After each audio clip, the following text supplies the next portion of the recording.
ఆరోగ్యమే మహాభాగ్యంగా కేంద్ర ప్రభుత్వంతో పాటు రాష్ట్ర ప్రభుత్వం కూడా యోగాను ప్రతి ఒక్కరూ జీవితంలో ఒక భాగం చేసుకోవాలని చెప్పి యోగా కార్యక్రమాలు నిర్వహిస్తూ ప్రతి ఒక్కరికి యోగాపై అవగాహన కల్పిస్తున్నారు. అయితే కర్నూలు జిల్లాకు చెందినటువంటి ఒక ఫ్యామిలీ మాత్రం ముస్లిం కుటుంబానికి చెందిన కూడా యోగా వైపు వచ్చి యోగాలో ఎన్నో ఆసనాలు చేస్తూ యోగాలో డాక్టరేట్ కూడా పొంది పలువురికి ఆదర్శంగా నిలుస్తున్నారు. అయితే ప్రస్తుతం మనతో పాటు ఆ ఫ్యామిలీ వారు ఉన్నారు. మరిన్ని విషయాలు అడిగి తెలుసుకునే ప్రయత్నం చేద్దాం.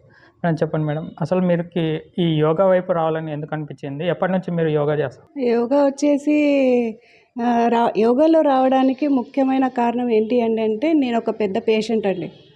అంటే బాబు పుట్టినాక డెలివరీ అయిపోయినాక మొత్తం హార్మోన్స్ అన్నీ ఇన్బ్యాలెన్స్ అయిపోయాయి. థైరాయిడ్ వచ్చేసింది, సర్వైకల్ వచ్చింది, సయాటికా వచ్చింది, అలా చిన్న చిన్న రోగాలన్నీ వచ్చేసాయండి. కానీ చాలామంది డాక్టర్స్ సజెస్ట్ చేసింది ఏంటి అంటే, అమ్మ నువ్వు యోగా చెయ్యి, యోగా చేస్తే హెల్త్ బాగా అవుతుంది, దానికి మించింది లేదు, లేదంటే లైఫ్ లాంగ్ నువ్వు ట్యాబ్లెట్లు వాడాల్సింది వస్తుంది అన్నారు. అందువల్ల నేను అలా యోగా వైపు మగ్గు చూపించానండి. హెల్త్ బాగా క్యూర్ అయింది. జాయిన్ అయినాను, ఒక స్టూడెంట్గా జాయిన్ అయినాను, ముఖ్యంగా ఒక పేషెంట్గా జాయిన్ అయినానండి యోగా ఇన్స్టిట్యూషన్లో. మా గురువు గారు వచ్చేసి చంద్రశేఖర్ గారు అని చెప్పుకోవాలి, మా సెకండ్ గురువు గారు అవినాష్ సార్ అని చెప్పుకోవాలి. అయితే మా చంద్రశేఖర్ సార్ ఏం చెప్పేవారంటే, ప్రతి స్టూడెంట్కి యోగా నేర్పించేటప్పుడు ఒకటే అండి, ఒక్క ఆసనం నేర్పించినా కూడా అది ఎవరు చేయాలి, ఎవరు చేయకూడదు, దానివల్ల లాభాలు ఏంటి, ఏ ఏజ్ వాళ్ళకి ఎలా చేపేయాలి, పిల్లలతో ఎలా చేపేయాలి, అలా ప్రతిదీ ఎక్స్ప్లెయిన్ చేసి బాగా క్షుణ్ణంగా నేర్పించేవాళ్ళండి. అది నేను బాగా గమనించేదాన్ని. అది అలా గమనించి నేను చేయడం వల్ల ఈరోజు నా దగ్గర ఏ రోగాలు లేవండి. ఆ ఫుల్ కాన్ఫిడెంట్తో అరే ఇంత మంచి మన భారతదేశంలో ఇంత మంచి వైద్యం ఉంది, ఇంత మహా యోగా ఉంది, దీంట్లో మనం ఎందుకు వెళ్ళకూడదు, దీనివల్ల మనం కూడా 10 మందికి సాయం చేయొచ్చు కదా. నేను యోగాలో ఎంఎస్సి యోగా చేయడం అయిందండి. చాలా అవార్డ్స్ కూడా తీసుకున్నాను. అంతా గురువుగారి బ్లెస్సింగ్స్ అనుకోవాలి. అట్లా పిల్లలు కూడా రావడం జరిగింది.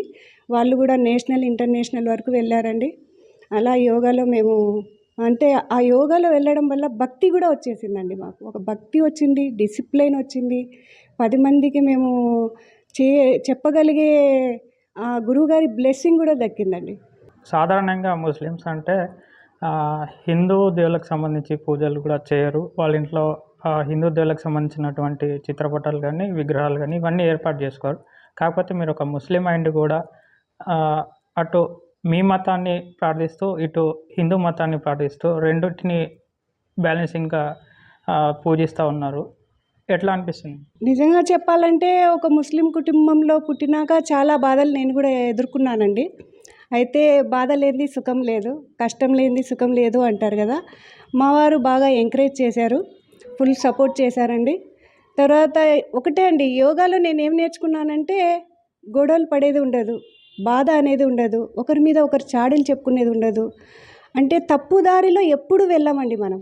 ఏంటిది, అరే అన్ని దేవుళ్ళు ఒకటే మనం మనసుని ప్రశాంతంగా ఉంచాలి, మనసు బాగా నిర్మలంగా ఉండాలి, చేసే పని మంచిదై ఉండాలి అని ఆలోచించాను. అందుకే చాలామంది ఏంటి నువ్వు ముస్లిం అయినావు, బుర్కా వేసుకోవు, ఎప్పుడు చూసినా పూజలు అవి విగ్రహాలు పెడతావు అంటారు. అవన్నీ పట్టించుకుంటే మనం బతకలేమండి. ఒకటే నేను ఇంకా ఏమనుకుంటున్నాను, అరే ఈ భారతదేశంలో ఒక హిందూ అమ్మాయిగా పుట్టలేనందుకు బాధపడుతున్నాను. కానీ అది నేను ఆ బాధని తీర్చుకున్నానండి. ఆ హిందూ సాంప్రదాయాన్ని ఒక భక్తిగా తీసుకున్నాను. దానివల్ల నేను ఒక డిసిప్లిన్గా నా ఫ్యామిలీని పెట్టుకోగలిగినాను. ఈరోజు నా ఫ్యామిలీ అసలు వేరే వాళ్ళతో నాకు అనవసరం అండి. 10 మందిని మనం మంచి చేయాలనుకుంటాం, కానీ వాళ్ళు రారు. కనీసం నా కుటుంబాన్నైనా నేను మంచి చేసుకోవాలి. కాబట్టి మీరు కూడా మీ సాంప్రదాయాన్ని గౌరవిస్తూ ప్రతి ఒక్కరూ యోగా చేయాలని మనస్ఫూర్తిగా కోరుకుంటున్నాను. ఇప్పుడు ముఖ్యంగా ఇప్పుడు యాజ్ ఏ మదర్గా కాకుండా సాధారణంగా ఏ గురువుకైనా వాళ్ళ శిష్యులు ఏదైనా గొప్ప సక్సెస్ సాధిస్తే అదే వాళ్ళకు ఒక గొప్ప గిఫ్ట్గా భావిస్తారు. మీరు ఒక గురువుగా, ఒక పేరెంట్గా మీ పిల్లలు సాధిస్తున్నటువంటి సక్సెస్ని ఎట్లా చూస్తూ ఉన్నారు? చాలా హ్యాపీగా ఫీల్ అవుతున్నానండి. వాళ్ళు యోగాలోనే కాదు, స్టడీలో కూడా నేనేం పెద్ద నేషనల్ లెవెల్లో స్టడీ అని అనను, కానీ స్టేట్ లెవెల్లో, డిస్ట్రిక్ట్ లెవెల్లో వాళ్ళ చదువులు కూడా బాగా డిసిప్లిన్గానే ఉన్నారు. ఎందుకంటే నేను ఎంప్లాయీనే, పిల్లలు స్కూల్ వెళ్ళిపోయాలి, ఖచ్చితంగా యోగా చేయండి ఎవరే కానీ బయటికి వెళ్ళకూడదండి. ఆ టైం ఫాలో అవుతాం మేమందరము. Early morning 5 to 6 compulsory yoga చేయాలి. ఎవరి టైమింగ్స్ వాళ్ళు ఫాలో అయిపోవాలి, రెడీ అయిపోవాలి, వెళ్ళిపోవాలండి. ఈరోజు నా పిల్లలకి నేను నేర్పించిన నేను ఎందుకు గర్విస్తున్నానంటే రేపు పొద్దున్న వాళ్ళ కుటుంబం మొత్తం బాగుపడుతుందండి. రేపొద్దున ఫ్యూచర్లో వాళ్ళు ఒక్కరు నేర్చుకుంటే, నేను ఒక్కదాన్ని నేర్చుకున్నాను ఈరోజు, నా కుటుంబాన్ని అంతా నేర్పించినాను, రేపు వాళ్ళ కుటుంబాన్ని నేర్పిస్తారు, వాళ్ళు వాళ్ళ కుటుంబాలను నేర్పిస్తారు. అలా యోగా ఏంటి అనేది దాని విలువలు తెలుస్తాయి, హిందూ సాంప్రదాయం తెలుస్తుంది, భక్తి తెలుస్తుంది, దానివల్ల డిసిప్లిన్ వస్తుందండి. నువ్వు చెప్పమ్మా, నీ పేరు ఏంటి, ఏం చదువుతున్నావు, నీకు ఎందుకు యోగా వైపు రావాలని ఇంట్రెస్ట్ కలిగింది? నా పేరు కెనీషా. నేను 7th క్లాస్ చదువుతున్నాను. నాకు యోగా మీద ఇంట్రెస్ట్ ఎప్పుడొచ్చిందంటే మమ్మీ రోజు పొద్దున లేచి హాల్కి వెళ్ళి చేసి వచ్చేటప్పుడు నేను ఎప్పుడు చూసేదాన్ని.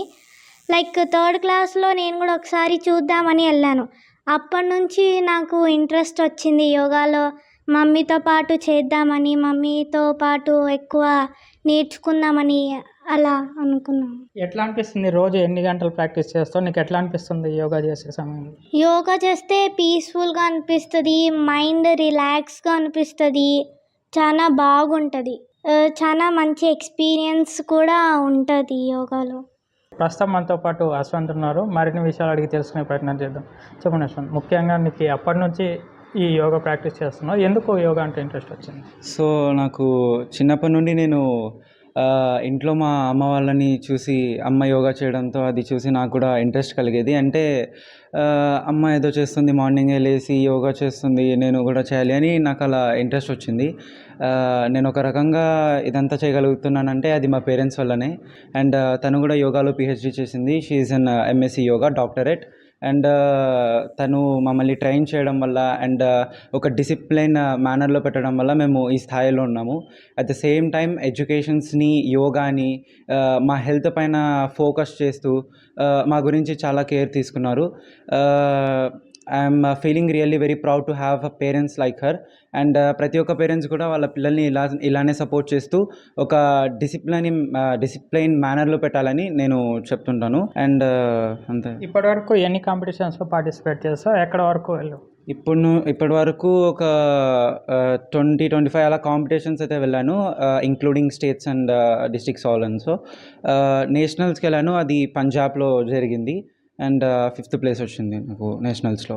చూస్తున్నారు కదా, ఇది కుల మతాలకు అతీతంగా యోగా అనేది ప్రతి ఒక్కరూ నేర్చుకుంటే మాత్రం ఖచ్చితంగా చిన్న చిన్న రోగాలకు మనం వైద్యుడి దగ్గరికి వెళ్ళి మందులు వాడి సైడ్ ఎఫెక్ట్స్ తెచ్చుకోవడం కంటే మన ఇంట్లోనే మనం నేర్చుకున్నటువంటి విద్యతో సర్వరోగాలను నివారించవచ్చు అని చెప్పి చెప్తా ఉన్నారు ముంతాజ్ బేగ్.